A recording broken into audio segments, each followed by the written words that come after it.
All right, let's jump right in. Today, we're going to talk about a word we throw around constantly, but do we really know what it means? That word is success. So in this explainer, we're going to unpack what we think success is and maybe find a more meaningful, more human way to look at it. And this quote, man, it just hits the nail on the head, doesn't it? I mean, we are just surrounded by these images of success. You know, the trophies, the fancy job titles, all those perfect social media posts, but what are they really telling us? It feels like our culture just handed us this script for how to be successful, but what if that script is leaving out the best parts of the story? So this is really the core question we're tackling today. What if the scoreboard is just wrong? What if the very way we've been taught to keep score, in our jobs and our lives, what if it's actually pulling our attention away from the things that genuinely matter? Okay, so first things first, let's really dig into the problem here. It's like we're living under this tyranny of the scoreboard. Modern culture basically turns success into one big competitive ranking, pushing us to constantly compare ourselves to everyone else. And this really boils down to two totally different ways of looking at it. On one hand, you've got success as a destination. It's a thing you get to, the trophy, the title, the big win. It's all about that final score. But then, on the other hand, you can see success as a journey. It's this ongoing, lived process. It's not about the finish line. It's about how you're running the race. And that conventional scoreboard, it's all about the outside stuff, isn't it? Public applause, impressive titles, getting more stuff. And look, these things aren't necessarily bad in themselves, but when they become the only way we measure our worth, well, that's when you get all this pressure, this anxiety, this nagging feeling that you're just never quite good enough. So how do we break free from this thing? Well, let's look at a really powerful example of someone who just completely ignored the conventional scoreboard. She ended up redefining success entirely on her own terms.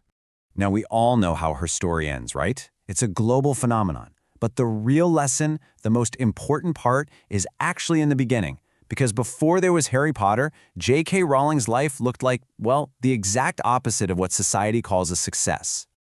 I mean, just look at this. By the standards of that scoreboard we were just talking about, this is a picture of, well, failure. Recently divorced, unemployed, a single mom on government assistance. There are no fancy titles here, no big bank account, no one clapping for her. Just hardship. And as if her personal struggles weren't enough, she was also getting slammed with professional rejection. 12. That's right, 12 different publishers looked at the Harry Potter manuscript and said, nope, not for us. Any one of those rejections could have been the final nail in the coffin. It could have been proof that she had failed. But for her, it wasn't. You see, her drive wasn't about chasing fame or fortune. It was something deep inside, this powerful, unshakable belief in the story that she just had to tell. Her why was so strong that it just completely overshadowed the seemingly impossible how.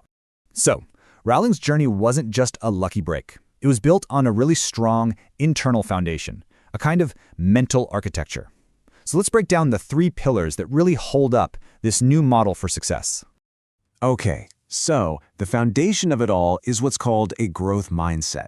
It's this core belief that your abilities aren't fixed. You're not just good or bad at something. Instead, you can develop your skills through hard work and learning.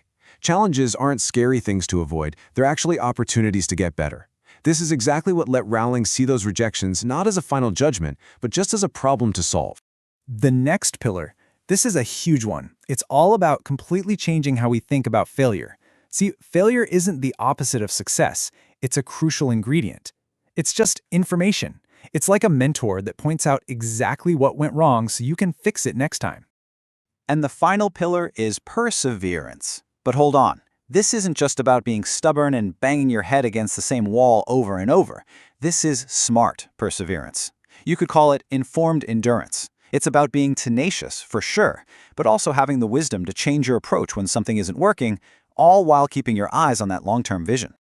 All right, I know what you might be thinking. It's easy to look at a superstar like J.K. Rowling and think, yeah, but that's her, that's not me. So let's bring these big ideas down to earth. Let's talk about 2 quieter, more everyday stories that are just as powerful. So let's meet Elias. His career path was anything but a straight line. He jumped from marketing to coding and then to carpentry. From the outside, it probably looked like he had no idea what he was doing. But really, he was just searching for the right fit. For him, success wasn't some big, flashy moment. It was quiet. It was built step by step, through years of just showing up and doing the work, even when the end goal wasn't clear. And then we have Mira. She's a project manager. And in a world that's all about move fast and break things, she always felt like she was too slow, too methodical. But what she came to realize is that her careful nature wasn't a bug, it was a feature. It was her superpower. Her success wasn't about churning out projects quickly. It was about the rock-solid trust she built by doing things right every single time. You know, what these stories show us is something really beautiful. That old scoreboard that's obsessed with how fast you're going and when you'll cross the finish line, it's missing the point. The real measure is how honestly you travel the path, and whether you're moving at a pace that's true to who you are. So, what's the takeaway here?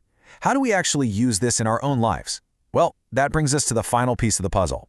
Learning to see success not as some prize you win at the end, but as a practice, something you do day in and day out.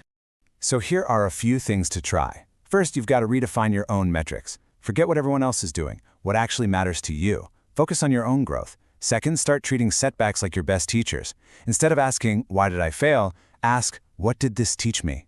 Third, make sure your ambition is tied to something meaningful. You know that saying, make sure your ladder is leaning against the right wall? It's so true. And last but not least, trust your own pace. It's okay to be a Mira. It's okay to be an Elias. Honor your own rhythm. Because at the end of the day, success isn't a place you arrive at. It's something you live, something you experience. It's not a trophy for the shelf. It's how you show up in the world. So I'll leave you with this question to think about. When you wake up tomorrow, how are you going to practice success?